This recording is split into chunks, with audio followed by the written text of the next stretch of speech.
तो अब भगवान ने 11वें श्लोक में बोला था कि जो जैसे मेरे से रेसिप्रोकेट करता है वो मैं वैसा करता हूँ।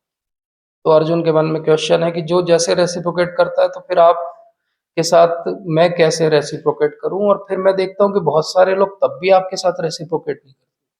उसका उत्तर भगवान ने 12वें श्लोक में दिया कि हाँ, ये सही बात है कि हर कोई मेरे साथ रेसिप्रोकेट नहीं करता, क्योंकि कुछ लोगों को जल्दी सेंस ग्रेटिफिकेशन चाहिए, इसलिए वो देवताओं के साथ रेसिप्रोकेट करते हैं। तो बोले वो जो सिस्टम आपने बनाया है, एक कॉस्मिक सिस्टम हो गया देवताओं का, एक मैं समाज में सिस्टम देखता हूँ कि अलग अलग तरह के लोग हैं, कुछ इंटेलेक्चुअल लोग हैं, कुछ कोई एडमिनिस्ट्रेशन ज़्यादा पसंद है, कोई बिजनेस वाले हैं, कोई सर्विस करते हैं दूसरों की। बोले ये जो सिस्टम आपने बनाया है ये भी तो एक अजीब सा सिस्टम है, इसका क्या रोल है। तो भगवान को पता है कि अर्जुन बहुत इंटेलिजेंट है तो ये क्वेश्चन पूछेगा, इसलिए वो तीसरे श्लोक में उसका उत्तर देते हैं।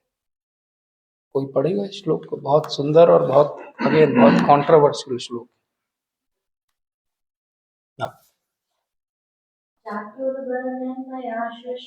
चातुर्वर्णं मया सृष्टं गुणकर्म विभागशः तस्य कर्तारमपि मां विद्यकर्तारमव्ययम्। भगवान कह रहे हैं प्रकृति के 3 गुणों और उनसे संबंध कर्म के अनुसार मेरे द्वारा मानव समाज के 4 विभाग रचे गए। यद्यपि मैं इस व्यवस्था का सृष्टा हूँ, किंतु तुम यह जान लो कि मैं इतने पर भी अव्यय अकर्ता हूँ। ये बहुत थोड़ा सा डिफिकल्ट श्लोक भी है समझने के लिए, और क्योंकि हम अपने आसपास जो वर्णाश्रम की आज स्थिति देखते हैं तो बहुत डिफिकल्ट भी है कि ये सही में भगवान ने बनाया है। तो चातुर्वर्ण्यम मया सृष्टम, इसमें जो सबसे इंपॉर्टेंट वर्ड है वो गुण कर्म विभाग। कहीं भी भगवान ने ये नहीं बोला कि चातुर्वर्ण मया सृष्टम जन्म कर्म विभाग। तो पहली बात तो ये वर्णाश्रम की जो धारणा सिस्टम है ये कोई जन्म के आधारित सिस्टम नहीं। इसका क्लियर मीनिंग क्या है कि ऐसा नहीं होगा कि ब्राह्मण का पुत्र है तो वो ब्राह्मण ही कहलाएगा। उसके कर्म और गुण के आधार पे, मतलब एप्टीट्यूड के आधार पे वो डिसाइड होगा कि क्या होगा। तो समथिंग वेरी मॉडर्न थिंकिंग कि डॉक्टर का लड़का डॉक्टर बनेगा क्या, नहीं, अगर वो नीट निकालेगा तो डॉक्टर। केवल डॉक्टर के यहाँ पैदा होने से डॉक्टर नहीं बने। तो गुण कर्म विभाग से मतलब वो कह रहे हैं कि आपकी क्वालिफिकेशन जो होगी वो आप कहलाओगे। तो आप ब्राह्मण के घर में पैदा होके अगर आपकी इंक्लिनेशन क्षत्रिय वाली तो आप क्षत्रिय कहलाओगे, ना कि ब्राह्मण। और ऐसे बहुत सारे उदाहरण भागवतम के अंदर ही मिल जाएंगे यहाँ पे कि उनके 100 पुत्र हुए और उसमें से कुछ ब्राह्मण बने, कुछ क्षत्रिय बने। दूसरा जो इम्पोर्टेंट बात है वो ये कि चातुर्वर्ण मया सृष्टम मतलब भगवान ने बनाया, सिस्टम भगवान ने बनाया। जैसे सॉफ्टवेयर कोई सॉफ्टवेयर डेवलपर बनाता है, जैसे कोई कॉलोनी कोई कॉलोनाइजर या डेवलपर बनाता है, वो बना दिया उन्होंने। अब बनाने के बाद क्या होगा, उस सॉफ्टवेयर को कोई करप्ट कर सकता है, उस कॉलोनी को कोई मेंटेन ना करे तो वो डिस्ट्रॉय हो जाती है। ऐसे ही भगवान ने एक अपना सिस्टम बना दिया है जिसको कहते हैं दिव्य, जो है वर्णाश्रम या दैवी वर्णाश्रम। मतलब जो भगवान का कॉन्सेप्ट था वो वाला वर्णाश्रम। भगवान का कॉन्सेप्ट वाला वर्णाश्रम का सॉफ्टवेयर क्या था, गुण कर्म विभाग। गुण और कर्मों के आधार पे हम व्यक्ति का विभाजन करेंगे, ये इधर जाएगा, इसका इंक्लिनेशन ये वो उधर जाएगा। इसमें इंपॉर्टेंट बात समझने की क्या है, इसमें से ये कभी भी नहीं समझना चाहिए कि ये हायरार्की का सिस्टम। हमेशा लोग समझते हैं ये हायरार्की का सिस्टम है, सबसे ऊपर कोई है और सबसे नीचे कोई है। एक्चुअली ये हायरार्की का सिस्टम नहीं है, ये लेवलिंग सिस्टम है जहाँ पे चारों, जैसे कि एक डीन है और उसके अंडर में बहुत सारे डिपार्टमेंट है। वो डिपार्टमेंट में कोई हायरार्की नहीं है, वो हर डिपार्टमेंट का एचओडी बराबर लेवल पे है। ऐसे ही भगवान है और उनके अंडर में ये वर्णाश्रम सिस्टम है, तो चारों वर्ण एक ही लेवल पे खड़े हुए, कोई कम या ज्यादा नहीं है। ये केवल गुण और कर्म के आधार पे उसका इंक्लिनेशन क्या है। तो लोग बहुत इसको जातिवाद से जोड़ के देखते हैं, और सबसे बड़ा क्वेश्चन जो उठाते हैं भगवत गीता पे कि ये एक जातिवादी पुस्तक है। और ये क्वेश्चन वेस्ट में भी उठता है और भारत में। भारत में उठता है बहुत सारे पॉलिटिकल रीजंस के कारण, और वेस्ट में उठता है क्योंकि वेस्ट में उनको लगता है कि ऐसे सिस्टम की जरूरत ही क्या है, जिसको जो करना होगा वैसे ही कर लेगा। तो प्रभुपाद जब वेस्ट में गया और उन्होंने बोला कि चातुर्वर्ण्यमय सृष्टम, एक दैवी वर्णाश्रम धर्म की स्थापना करनी चाहिए, तो लोगों ने ऑब्जेक्ट किया कि ये तो बहुत पुरानी सोच आप लेके आ रहे हो, वेस्ट तो इसके बियॉन्ड ग्रो हो चुका है, we are very open society. Prabhupada ने बोला अच्छा बताओ, तुम्हारे यहाँ पे कुछ लोग नहीं है क्या जो इंटेलेक्चुअल है, साइंटिस्ट है? क्या कुछ लोग नहीं है जो एडमिनिस्ट्रेटर्स हैं, आर्मी पर्सनल्स हैं? क्या कुछ लोग नहीं है जो बिजनेस पर्सन हैं? क्या कुछ लोग नहीं है जो सर्विस क्लास में आते हैं? बोले उन्हीं का नाम जो है वो रिस्पेक्टिवली ब्राह्मण, क्षत्रिय, वैश्य और शूद्र है। तो बोले वो इंक्लिनेशन तो अभी भी है, आप उनको नाम नहीं दे रहे तो भी कुछ लोग बिजनेस कर रहे हैं, कुछ लोग एडमिनिस्ट्रेटर हैं, कुछ आर्मी ज्वाइन कर रहे हैं, कुछ लोग इंटेलेक्चुअल हैं। अब आप इंटेलेक्चुअल व्यक्ति को बोलोगे जाओ तुम लड़ाई करो, तो वो नहीं कर पाएगा। और उल्टा भी है, जो गन लेके खड़ा हो जाता है कंफर्टेबली, उसको पेन दे दो हाथ में, वो बेहोश होकर गिर जाएगा। उसको दे दो आप हैरिसन पढ़ने के लिए, बोलेगा इससे अच्छा तो मैं वहां बॉर्डर पे धूप झेल लूंगा और बंदूक खा लूंगा, क्योंकि पढ़ाई मेरे से नहीं। तो है ना, हर एक का इंक्लिनेशन अलग है, हर एक का गुण और कर्म अलग अलग है। तो आप चाहो या नहीं चाहो, सोसाइटी अपने आप चार लेवल में अपने आप को डिवाइड कर लेती है, आप चाहोगे या नहीं चाहो। क्यों ऐसा कर लेती है? क्योंकि एक्चुअली हम सब तीन गुणों के अधीन हैं, और तीन गुणों के अधीन है, तो जो सत्व गुणी है, एक्चुअली जो सही में ब्राह्मण होना या कहलाने का अधिकारी है, वो है जो सत्व, जो सत्व भी है जिसके अंदर और रजोगुण भी है, वो क्षत्रिय कहलाने का। तो सत्व गुण के आधार पे वो अपनी प्रजा का ध्यान रखेगा, लेकिन रजोगुण के आधार पे वो दुश्मनों से जाके लड़ेगा। तो जो रजोगुणी है और थोड़ा सा तमोगुणी है, वो बिजनेस क्लास है, क्योंकि उसको कुछ बनाना है, कुछ अचीव करना है, एक का दो करना है, तो उसके लिए उसको रजोगुणी होना पड़ेगा, और थोड़ा सा चीटिंग भी करना है उसमें, इसलिए उसको तमोगुणी भी होना पड़ेगा। और जो तमोगुणी है उसके लिए बेस्ट क्या है, ना उसमें रजोगुण जैसा है कि कुछ बना पाएगा वो जीवन में अपने, ना उसमें इतना सत्व गुण है कि वो एक जगह अपने आप को आधारित कर पाएगा। तो वो क्या कर देगा, एनार्की कर देगा सोसाइटी के अंदर, सबसे बड़ा डिफिकल्ट टू हैंडल पर्सन बन जाएगा वो, क्योंकि कहीं फिट नहीं हो रहा है। तो उसके लिए बेस्ट क्या है, वो इन तीन लोगों के साथ रहे, तो वो उसको कंट्रोल में रखेंगे, उसमें वो भी सेटिस्फाइड रहेगा। अब इस पूरे सिस्टम का एम क्या है? इस पूरे सिस्टम का एम है कि किसी तरह से सब लोग भगवान की सेवा करें। तो कोई किसी और वर्ण की सेवा करके भगवान की सेवा कर रहा है, जो क्षत्रिय है वो भी सेवा कर रहा है, क्योंकि फाइनली वो गोली खा रहा है, मर रहा है। जो ब्राह्मण है वो भी सेवा कर रहा है, क्योंकि वो इन तीनों को सही रास्ता दिखा रहा है कि एक्चुअली क्षत्रिय को निरंकुश राजा नहीं बन जाना है, उसको प्रजा की देखभाल करना है। तो बिजनेस क्लास को होल्डर्स नहीं बन जाना है कि वो काला बाजारी करने लगे, उनको ये ध्यान रखना है कि एक लिमिट तक ही प्रॉफिट कमाना सही है। तो सर्विस क्लास को भी सही सर्विस एटीट्यूड कौन सिखाएगा? वो इंटेलेक्चुअल क्लास होगी। तो इस तरह से हम देखें तो ये एक बहुत हार्मोनियस सिस्टम है।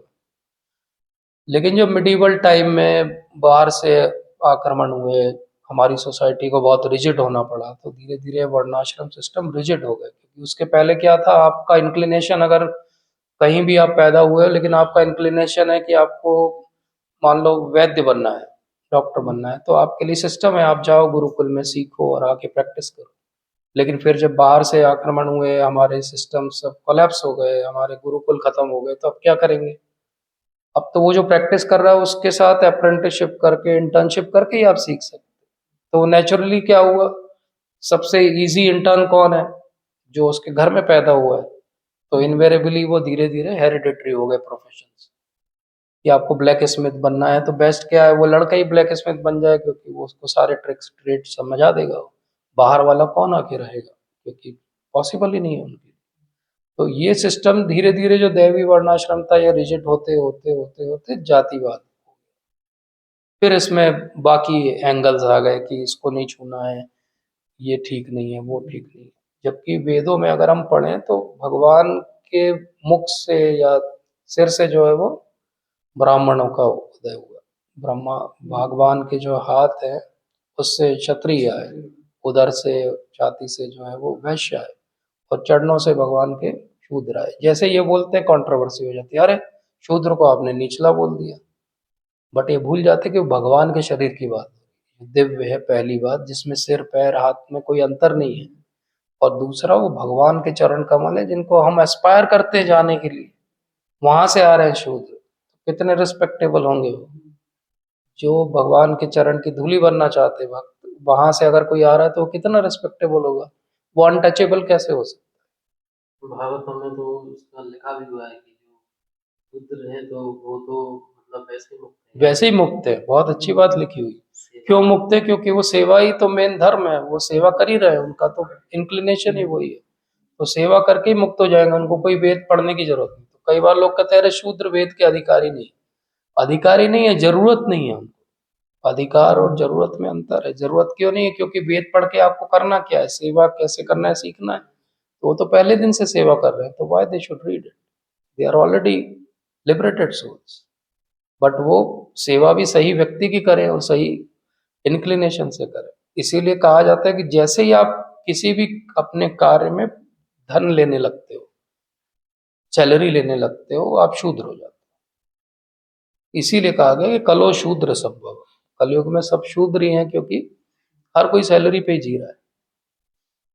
क्योंकि पहले क्या होता था, ब्राह्मण कुछ भी नहीं लेते थे।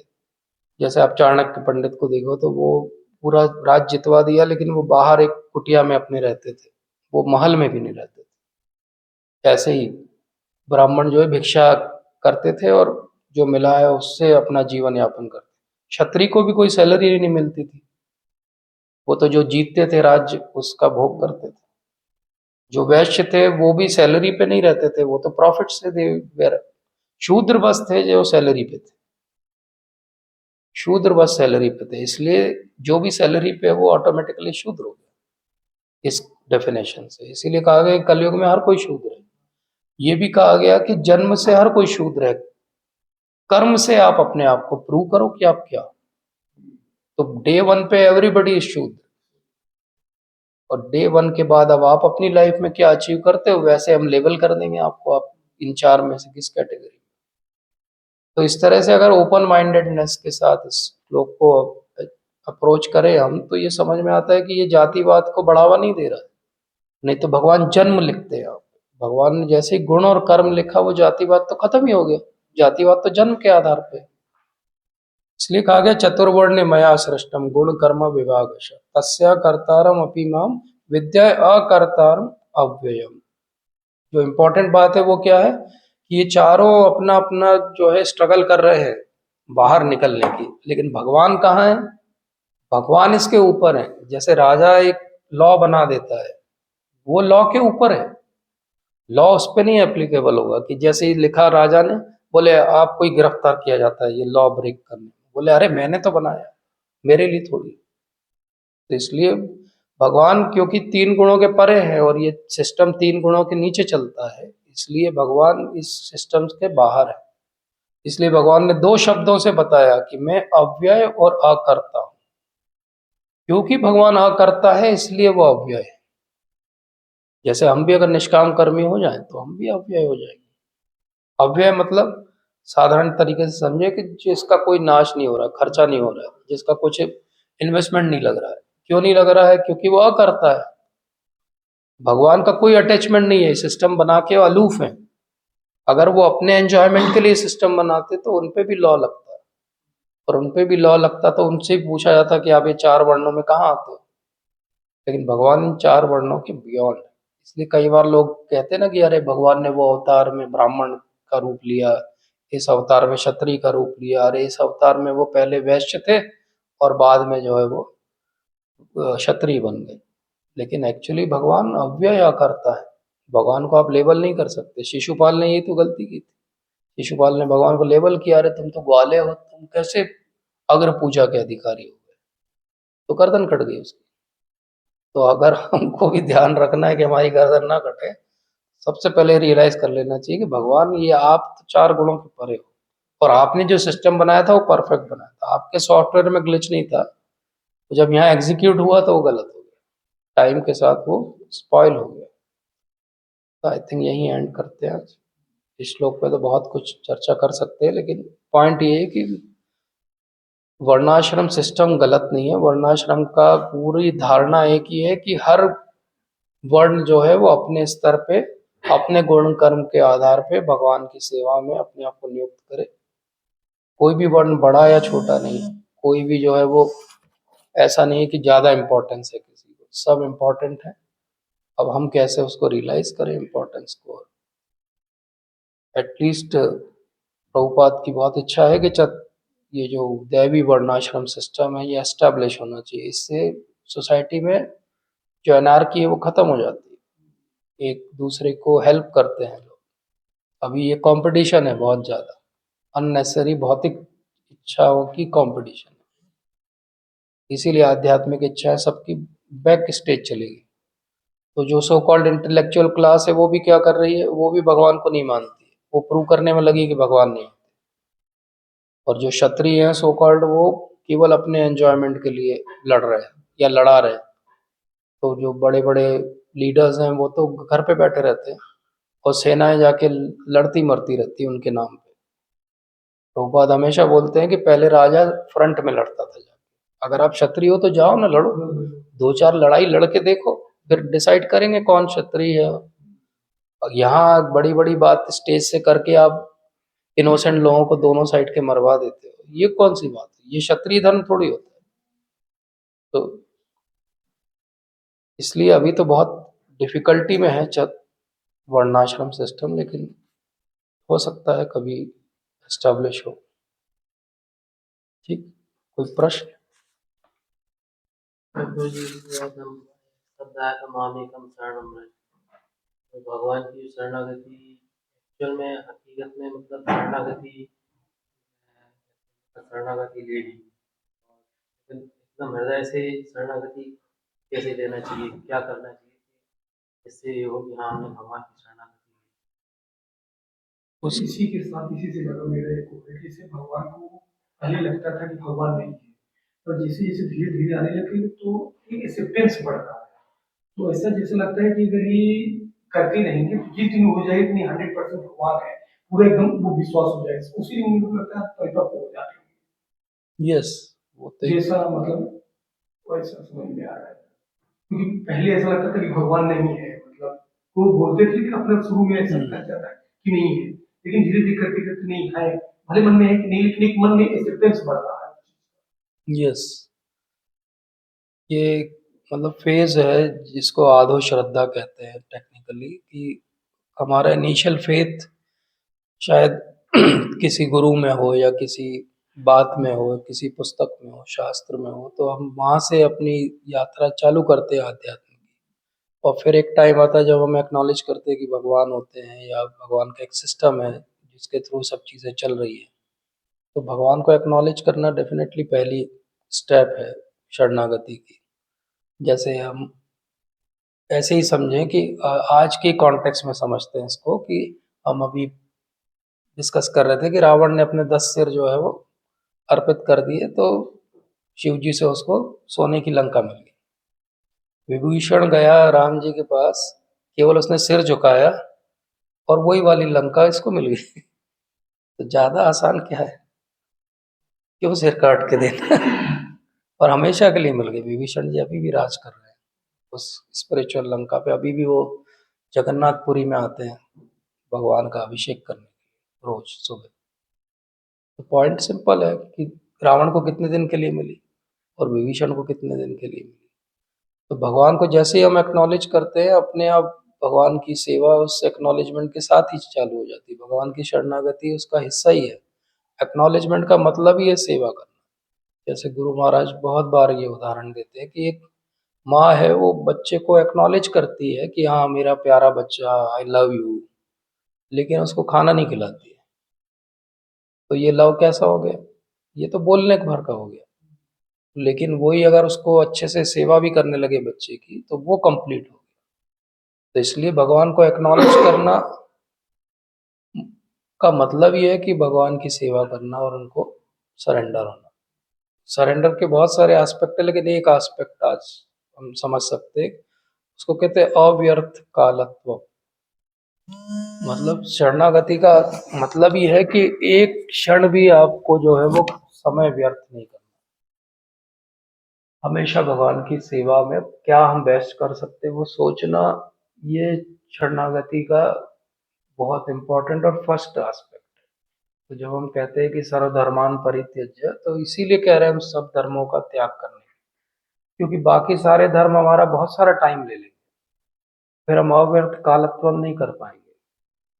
तो अव्यर्थ कालत्वम कब हो पाएगा? जब हम सभी धर्मों में या तो भगवान को जोड़ लें, उनसे कनेक्शन बना लें उन चीज़ों का, या फिर हम जिनसे नहीं बनता कनेक्शन उनको छोड़ दें, तभी शरणागति हुई। तो इसलिए कहते हैं कि एक बहुत अच्छी बात है, गोपियों के संबंध में समझ सकते हैं या बाकी कोई भी महान भक्तों के संबंध में समझ सकते हैं, जिसको बोलते हैं आशाबंध। आशाबंध शरणागति की दूसरी सीढ़ी है। तो पहला है अव्यर्थ कालत्व, कि हम कोई भी थोड़ा भी समय हमारा वेस्ट नहीं कर रहे, वही काम कर रहे हैं जो भगवान के लिए जरूरी है या भगवान को एक्नॉलेज करके करेंगे, भगवान के लिए कर रहे हैं, निष्काम कर। और दूसरा आशाबंध। आशाबंध क्या होता है? किसी का किसी के साथ प्रेम है या नहीं, वो पहला हमने क्या देखा? सेवा। जैसे वो माँ ने बच्चे की सेवा की, उससे समझ में आया कि प्रेम है। वो किसी और बच्चे की तो नहीं सेवा करती। वो ट्रेन में जा रही, बाजू में एक बच्चा रो रहा है तो उसको तो फीड नहीं कराती, उसको उसकी माँ फीड कराती, लेकिन अपने बच्चे को वो फीड कराती है। तो सेवा में पहली चीज है जिससे पता लगता है कि हाँ आपका कोई कनेक्शन है, रिलेशनशिप है। सेवा के बियॉन्ड क्या है? सेवा के बियॉन्ड है भगवान के संबंध में शरणागति को समझना, कि भगवान से प्रेम कैसे पता चलता है। भगवान से प्रेम ऐसे पता चलता है, या मुंडेन लेवल पे भी प्रेम को ऐसे समझ सकते हैं कि कोई आपके साथ बिल्कुल रेसिप्रोकेट ना करे, फिर भी आप उसको प्रेम करते रहो। मतलब उधर से कुछ भी रेसिप्रोकेशन ना आए और फिर भी आपके प्रेम में 1% भी कमी ना हो।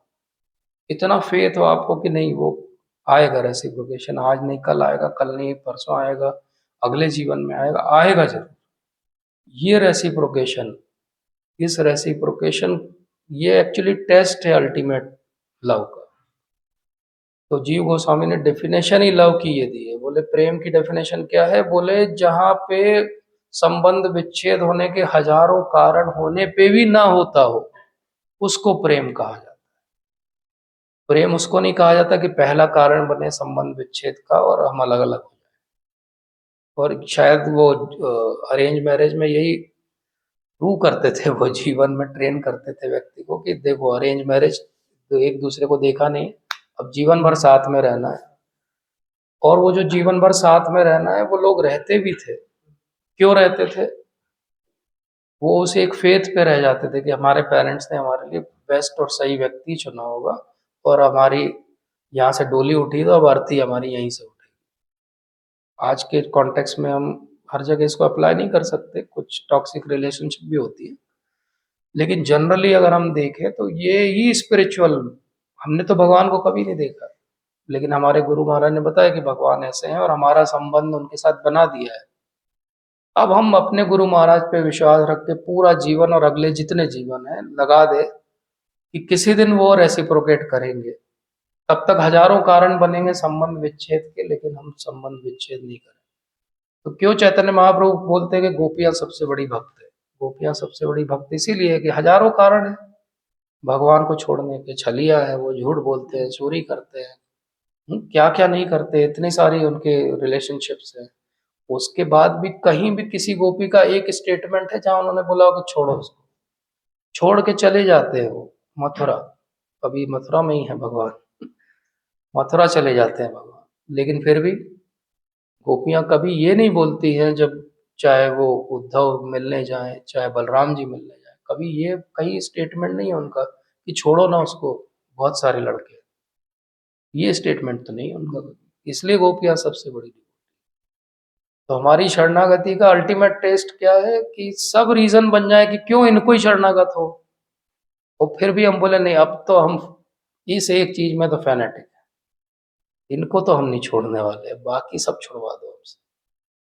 तो कोई कह सकता है कि ये बड़ा अजीब सा रिलेशनशिप है ये, लेकिन एक्चुअली वो है ही ऐसा ही अजीब सा रिलेशनशिप। और यही भगवान चेक भी कर रहे हैं, वो हर रीजन दे देंगे कि आप छोड़ दो उनको, आपको बहुत सुख सुविधा दे देंगे कि आप भूल जाओ उनको, आपको इतने सारे कष्ट दे देंगे कि आप भूल जाओ, आपको इतने सारे चैलेंजेस दे देंगे लाइफ में कि आप भगवान के अलावा उनमें उलझ जाओ। लेकिन जब आप ये सब करते हुए भी उनको याद रखोगे तो फिर अल्टीमेट रेसिप्रोकेशन देंगे, शरणागति का रेसिप्रोकेशन। इसलिए कहा सर्वधर्मान परित्यज्य माम एकाम शरणम व्रज, केवल मेरी शरण, एकम शरणम व्रज। भगवान ने ये नहीं कहा कि 2 शरण, 3 शरण, 4 शरण, मंडे को इसकी शरण, ट्यूसडे को उसकी शरण, माम एकाम शरणम। आयेंद्र प्रभु, प्रभुपाद के बहुत अच्छे डिसाइपल, बहुत अच्छे कीर्तनिया हुए, वो इसको ऐसे डिफाइन करते थे, नाम एकम शरणम व्रज। माम एकम को उन्होंने कह दिया नाम एकम शरणम। बोले यहाँ तो अभी भगवान तो नहीं दिख रहा है हमको, लेकिन भगवान का नाम तो दिख रहा है, तो why not take shelter of name, holy name, नाम एकम शरणम व्रज। व्रज को फिर उन्होंने समझाया, व्रज मतलब वृंदावन। बोले शरण कौन से भगवान की लेना, जो वृंदावन में, जो मथुरा में है, द्वारका में, उनकी नहीं शरण लेना, इसकी शरण लेना है जो वृंदावन में, श्याम सुंदर त्रिभंग ललित भगवान का सुंदर रूप। माम एकम शरणम व्रज का एक्सपेंशन क्या है, नाम एकम शरणम। व्रज का एक्सपेंशन क्या है, व्रज का दूसरा मीनिंग होता है संस्कृत में चलना, तो व्रज का मतलब है चलना चालू करो, लेट्स वॉक टूवर्ड्स हिम।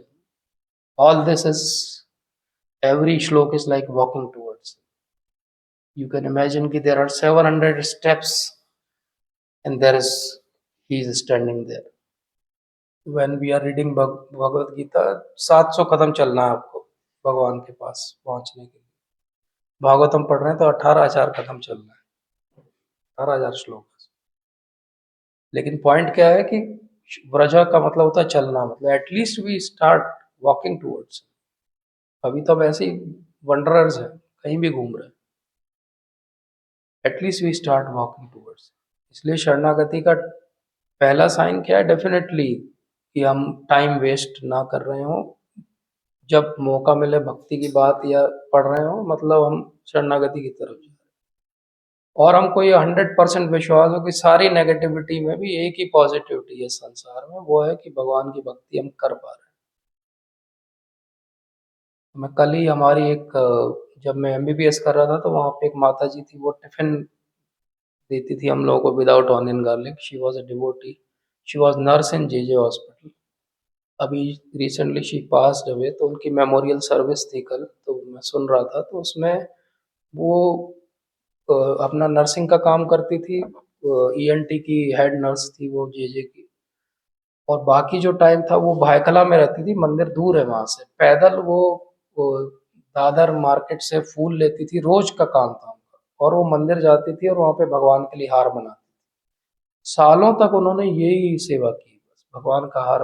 आप राधा गोपीनाथ जी का कोई भी फोटो देखोगे तो एक ना एक हार उनका बनाया हुआ भगवान ने पहना, इतने सालों तक। और बाद में लास्ट में उनकी हेल्थ बहुत डिटीरियरेट हो गई, एक हेड इंजरी हो गई, तो धीरे धीरे मेमोरी उनकी सब चली गई, उनकी सब मेमोरी चली गई, वो अपने घर वालों को नहीं पहचानती थी, लेकिन वो रास्ता उनको याद था, वो उसी रास्ते रोज, मेमोरी जीरो है, और वो उसी रास्ते जाती थी, फूल खरीदती थी, मंदिर तक जाती थी, हार बनाती थी और वापस आ जाती थी। और ऐसे चलता रहा। फिर उसके बाद हेल्थ और खराब हो गई, वो भी पॉसिबल नहीं था, चलना भी उनके लिए पॉसिबल नहीं रहा, पैलिएटिव केयर में रख दिया उनको। तो सामने भगवान का फोटो था राधा गोपीनाथ जी का, पूरे टाइम इंटेंटली उनको देखती रहती थी, और हाथ उनके ऐसे चलते रहते थे जैसे वो चैंटिंग कर रहे। एंड इस पोस्चर में शी लेफ्ट हर वर्ल्ड। और अंत समय जब आया तो गुरु महाराज को किसी ने फोन कर दिया, तो उन्होंने 20 मिनट उनको कीर्तन सुनाया, और उसके बाद she left her world. Isn't it perfection of life. उनको तो कोई ऐसे जानता ही नहीं था, हम लोग जानते हैं क्योंकि हम लोग ने देखा उनको। तो एक सिंपल सोल, जो कोई बहुत बड़ा प्रीचर नहीं है, कोई बहुत बड़ा ऐसा वक्ता नहीं है, कोई बहुत बड़ा ऐसा मैनेजर नहीं है, सिंपल हार्टेड पर्सन जिसने एक सेवा की भगवान की हार बनाने की। और भगवान ने कैसे रेसिप्रोकेट किया कि सारी मेमोरी हटा दी, अपनी मेमोरी छोड़ दी उन्होंने। तो वो जो बता रहे थे, वो भी डॉक्टर्स ही है सब लोग, क्योंकि वो सब वही ग्रुप था। तो वो भी अमेज थे कि ऐसे कैसे मेमोरी लॉस होता है किसी का, कि हार बनाना और रास्ता याद रह जाए, बाकी सब भूल जाए। तो मैं तो कल सुनते हुए यही सोच रहा था कि कभी अगर ऐसा हो मेरे साथ तो ऐसा ही हो जाए, बाकी सब भूल जाए हम, उल्टा ना हो जाए। जो अभी हुआ पड़ा है। ठीक।